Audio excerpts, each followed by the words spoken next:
Waka Joseph Tamele Mirundi yetubeera naye buli lunaku lwakubiri ate ku Sunday alina programu y'enjawulo gy'abeera nayo waneeno ne muganda wange Chris ejja kubeerawo bagezaako gye sabotaji era nalabye wane kikonde nga kinyooka ne ngamba kiki kino era nze mbamanyi programu bagiyita embuga Seremba yayogedde ki tinabba ssente z'omukazi lwaki ayitamu kati tewakyali masimu za message ku Sunday kana akangegenyanga bakayitako amacupa omutwe bagaase ogegenyanze genda ogegenyenye okole kitawo mu kitaala kinene nnyo yes musungu nga bungi photo for my image from newspaper vendoring mutabani wono namulabye alina shibba nga beekuba obwama nalabye mutabani wo Joseph Mirundi nga alina shibba omuyimbi abo bonna basheba mu miliyoni 5 I told him gwe tebalina nekyebakukoze mu Bobi Wine mutabani wo nti bantya bagandi mbega yeah I told you Nyerere omwana Nyerere yagenda mu opposition bali bamutidde yes naye wange tajja kuvaayo n'omukazi wa deputy tajja kuvaayo nzabu survive the poison 3 times bagadde okunsiba bandetedde tape enfu bakoze batya balamu bobwe bakujja obava maka nambalirwa mona Amina webale kubanga gyoli mwanyinize kubanga ogoberera nambalira mona Amina assalamu alaykum webale kubanga gyoli nabalala wetugenda maso nokubanga tunatwaga tunulira wo office ne bakakba omutwogo ne bagwaza okukuba abantu okubona tamulende gwe bintu bya mifumbi bya kubantu this man has children this man has a wife this man now kati today wants to evaluate what type of people I was working for. They are heaping everything on him. No, the minister should resign. Tamale kansoke mbuze. Government ya mwenunjo okoleramu. No. I have not, except my children who are there already. None of my children will ever work in this government. Really? I say honestly, I can work in a public toilet as a volunteer, but I cannot be a minister in this government with this mafia gang that humiliates people and dumps them. Okola mukabuyonjo emyezi ena kakoba ekyagobeza mirundi bakatutani ngasi ntukopusezi nekatufuula emirambo kanu kana kasajja kano katufuula emirambo nekatukuganyiza kamabugo nekkulubi. Do you know what it means to somebody to write about you for 4 months? Mwajja tukole wali mufu nalinja kukatta ba singana kakubadde nnyombo. Learn how feel it. We call it empathy. What if it was you? A man who had retired. Kano kaka had retired. Yabayamba. Yalundira ente ng'omulaalo. Egini. Ejibalumba. Ejibakubira gundi eriiso. They tried 2 times. Okulumba kabamba. Kabamba, yes. They used the kaka. Nalundirangamu ente ng'omulaalo. N'abaketta. Mu biseera bya kaka y'omu ku balwana. Kaka ne bwekya Republic House be bagyokeza. Naddayo ewu. He was living a comfortable life. Mumulete mujoge. Mumulete mujoge. Ilo n'abantu bawo nibazibu. Nawandika mu katabo kange. Tamale. Government ya mwebanga sima. Nawandika mu katabo kange ngamba nti nze nakula ku kyalo. Ng'omusajja bwatta omukazi enkyawasa. Natta omukazi enkya n'awasa. This is what I'm seeing. Ono gwe bajjayo balese bamujoze. Kubanga tebali agenda bakolera ne basiima. Asande ya punta ni mateke. Okusimba kwendoko ifuku bateke. Buli abakoledde namubi. Besi je n'aba mubi, Kayigula n'aba mubi, Mbabazi n'aba mubi, ani n'aba mubi. Why? All of these people cannot be wrong. Tamale, tuve ku nsongera olunaku lulikera omuntu n'alabako ba mafia bano nga bayimi ku TV oba mu mawulire oba bali enseri balabako. Oba balinga mizimu tebalabika. Bakubiddwa nnyo, bakubiddwa. Olutalo luvudde Sembabule, nabaga Sembabule eruweru wa leero. List ya Guinea y'aba mafia babadde basimbyewo. Tewali ejja kuyingira cabinet. President again to tired of black mailers. No bondi nabuya na bondi ono omwala w'ekiboga. Museke watu. Nankabiro. How can your wife sell you sex? Wali abakikola. Abanoonyeza obululu mbwate tuwe sente tuyisemu ekiteeso. Are you NRM supporters? You're supposed to work for that? Yes. Olaba ne Tango Doi yadduse. Somebody rang Tango Doi. Tango Doi, do you know that I gave you a job? Yes. Declare now. No, I'm not going to declare. Because you gave me a job, but the person who signed the appointment letter is different. Nakone kagana. People cut. Fena tuyingira jema. Buli muntu ayingira jema paka lubanadduka. Jema chichi. Tujemye kati. Buli muntu gwe bajoga ayingira jema. I will be surprised. Nkola ya kibuli. Kitatta bw'abaddamu gwe bakuba bukedde bwakuba n'abaana bo babayigga n'ennyumba zo bazikuba naki wanudde obwakuno tebukya wanudde omusajja ono ajja kusasula omusajja ono ajja kusasula njakkakyusa mu nnimi zonna ensi etegereka busenga we tuli ku STV yonna gyosinzidde okubanga otugoberera nja kusabirayo programu ku bukedde ogende wemaleggoga oba ku bukedde TV oba ku radio oyogereko ensonga zo tegekawo meeting tegeka embaga nga ffe mbyo tuyise olabe ekinaavaamu nga tegisinga embaga amaanyi etuyiti nenkuyita ku mbaga ne mwami Kabushenga nekkulubya olabe ekinaba kisingako ekinaatwala amawulire simbaga because these people are not humans. They are Tamale. No. Tamale naye wali osobeza. No kuba bujingo. Tamale wali nawo nyiziza ku bantu. No kuba bujingo kubeka kisa yo nyimayo. Ani kwata kubye Kabushenga. Tamale nawo ina abantu bokuba nawo ina abantu bokuba. Ani kwata kubye. Naye naye bakolimiranga bokulima. Tamale. Funo Tamale. Nze Kabushenga sente. Tona yingira myaka gya ntondo. Yankolamu. Ajja kukusa. Tamale oli myaka gya ntondo. Ali kula kabuli yange naziteekamu. Omusajja oyo n'ategeera nti ensi enyenga talina bibi Kabushenga talina bibi nga buli muntu yenna Tamale buli omu alina ebitali bituufu nange naawe naye gwe waba akyatasonyiwa Tamale malicious sisonyiwa malisi what if you incite me avuma nalweso avuma nakalema avuma kabaka ekyagobeze Tamale kava mu kusima oli musajja omukatuliki ne sapule yongirabo girina omudali ogulina jukira katonda kyagamba ekyokusonyiwa oli mugoberezi wa Bikira Maria ajudde neema sonyiwa 5 billion ze batwalanga bangobye balizireeta omuntu alisanga empologome wenge yasamye nti ziteeke mu ngende ejjogo nendi bagira muddala lirulitanire Tamale yagala ogenda mu ggulu muleke kujoga bantu bwe yagala ogenda mu ggulu sonyiwa muleke kujoga bantu omusajja abakoledde kakka naye kakati mwagala kumusibisa agende n'ebyama bye the space book is allocated to these people. Are they new? Are these people new? Babaddewo. Ask me. Era bukedde yataddemu omusajja n'agamba nti olunaku lwe twakuba essimu Mirundi n'agikwata twamanya tuwonya. Where was bukedde? Kakuba bukubi bantu kuboonoona. Yatunulireko ku banking sector n'ensonga z'ebyenfuna nga bwe zitambula. Mubadde muwulira okumala ebbanga ddene. Omusuubuzi w'omukampala Hamis Kiggundu nannyini kampuni ennene erimu ebintu bingi bagita Ham Enterprises nga gugulana ne bank eyitibwa Diamond Trust Bank DTB ng'agamba bajjanga ssente ku akawunti ye nga tategedde ate bamubanja. Okumala ebbanga ddene musango guno gubadde mu kkooti wiiki ewunzikidde $3 gwasaliddwa ku ludda lwa Ham Kiggundu. Tamale ono abadde ajja kaakano akatabo nakawandika akata Ham Kiggundu Tamale oli mufuusa akatabo ka Ham Kiggundu nako anti nze mmanya wikinagwira wawandiika eby'omusango da era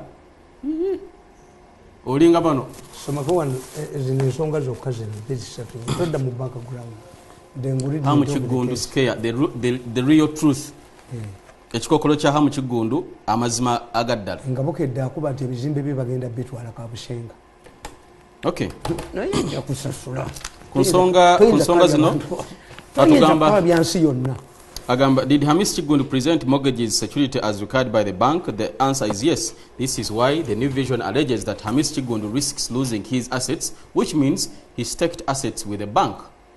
2. How long has Hamis Kiggundu been doing business with the Diamond Trust Bank? The answer is 10 years or more.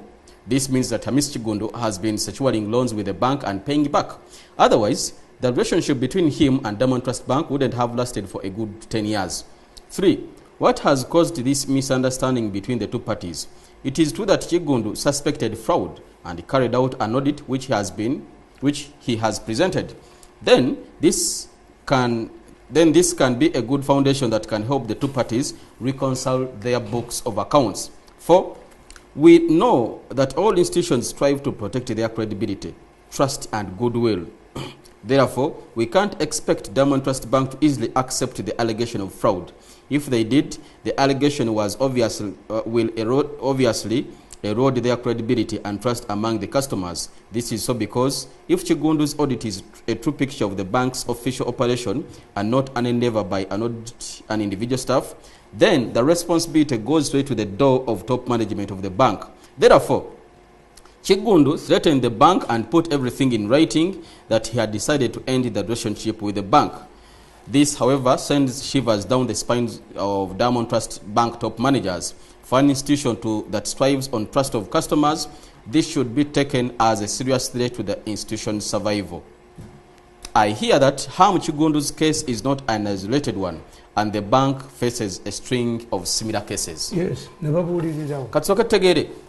Omunayuganda akiraba omulundi ogusooka obuzibu bw'omugagga Kiggundu ne banka yakizuula nga ssente ze bazibbako ku account n'akola audit n'agibalaga ssente nti nteekayo obuwumbi 10 ne musalako bwe ziti kakati banka n'ekifuula politiko kumusiriza ne baleeta balooya era ekyo bulaba nti Bankers Association and the Central Bank should lie like envelopes. Why didn't they intervene at this level? Nga ne court tenatuuka wano. When we have a dispute over my money, me, the customer and the bank, who arbitrates, it would be the Bankers Association. Yes. Yes, tibachikola. 2, badda mu mateeka nti bw'obanga ogenda okuwabira banka, you deposit a certain percentage of the figure in dispute. Kakati bonga balowooza Kiggundu talina ssente. Nti bw'oba ogenda okwabira banka ogamba tugeze mbabanja obuwumbi 12 balina percentage ku ssente ezo z'olina okuteekayo. Era babba National Security Fund. Alcon teyazimba kizimbe yabba bubbi nga mulimu omusajja sekitale wa National Security Fund bamuyita Sekono. Abaana be balooya bali London. Naga tugende mu banka mu kooti twala. Najja ne balooya e Kenya. Nga Alcon eri fake e Kenya teriyo. Omulamuzi yagamba nti omusango gwali gwa January naga nti alwadde nja kuddamu mu April. Sekono ne bamugobawo. Ekyalo kiwonoka n'amugoba naye bamugobawo. Mirundi. Kakati kyenkugaa kiri kimu. That's one. It started as a dispute over the withdrawals of money from Ham's account. Staff bank bajja ne bakkiriza nti batukkiriza. 2, Kiggundu n'agenda mu court n'abaga nti that law applies to a corrupt person, to a bankrupt person. I have more money on the account than the 39 billion they are demanding from me. Our Bankers Association, the Bank of Uganda tevaayo batekirabako. Yes. Kakati bwe bagenda mu court omulamuzi yena akawangamula kubanga abalamuzi nabo batereka sente mu banka tolayo bawaaba banna Uganda. This is what the mafia is overlook.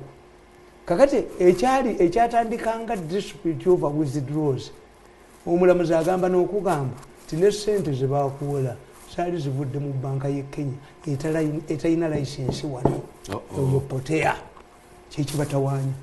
Kitegeeza ki ku bannayuganda bateeka sente mu banka because kyali kibaddewo n'oteeka olinayo akakadde ogenda okuddayo mu ngeri otateekera nga kuliko emitwalo 89. Temulina college osasula banka ne looni neggwayo ne beekwasa kuba ennyumba bagyagala. We must overhaul. Kino kiyinza okuyamba okutereeza enkolagana ya munnayuganda atereka ne banka. Tebaalize mu apiiro baalitudde ne Kiggundu oli musajja musiraamu oba oyo we musuubuzi. If the judge says the billions zino banka yeri yazikuwola nga teyina license kati buntu kati buntu tukole ki ogere ng'abantu. 2, the ono wa Bank Association tayogera kati kubanga yali mu arbitrate Kasayija arbitrated between akulira National Security Fund nga balona ne deputy we Nassad Byaruhanga ne Nassad intervened.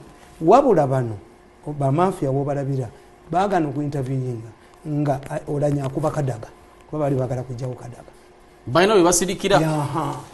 Kakati today amampati gabagwe we need a law regulating a banking system. Kubanga these banks kubanga basajja bali abasuubuzi bagezi. Why don't they want to capitalize Ugandan banks lwaba mafia bazibba ekiwemula Bank of Uganda kiri eki Greenland Bank yayina branches Dar es Salaam ne branch again kwa Ireland Zanzibar ne branch in Nairobi. By the time Greenland Bank collapsed in Uganda, Greenland Bank Dar es Salaam was solvent. Greenland Bank Zanzibar was solvent. Amakulu ngekola bulungi. Yes. Ekitegeeza obuzibu buli mu Bank of Uganda. Wano we babbira. Governor we Kenya abadde afuna accolades every year ye bank ye Central Bank governor asinga obulungi.